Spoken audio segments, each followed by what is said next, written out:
me lavra é o amor.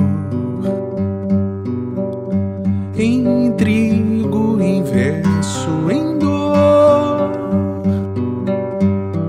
em desumano afeto,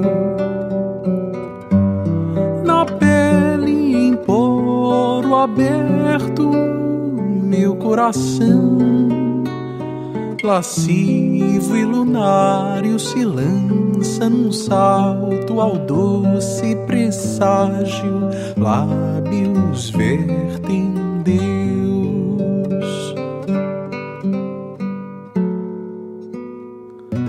Alma secretamente nua, suma flor, paira vertiginosamente em seu pudor, flor em carne viva, em carnaval, ferida aberta que a poesia nutre a dor,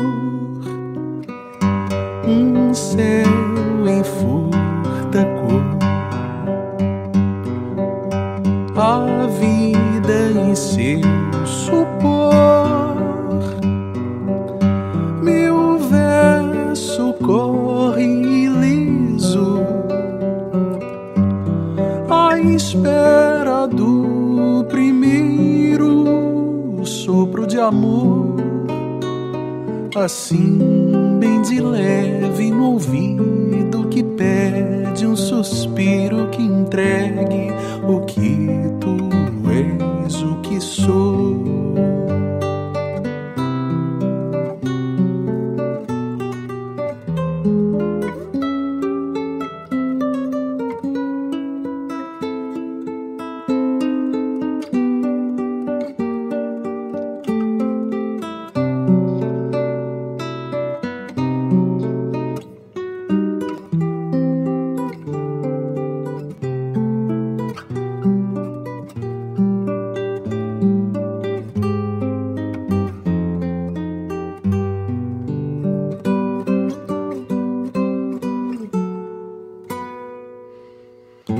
Alma secretamente nua, suma flor, paira vertiginosamente em seu pudor, flor em carne viva, em carnaval, ferida aberta que a poesia nutre a dor,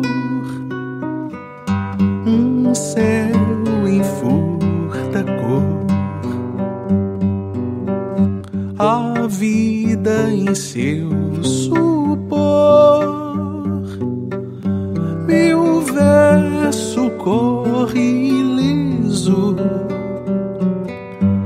à espera do primeiro sopro de amor, assim bem de leve no ouvido que pede um suspiro que entregue o que tu és, o que sou. Te vejo melhor na escuridão, nenhuma luz me basta. Meu amor é um prisma que o violeta ultrapassa.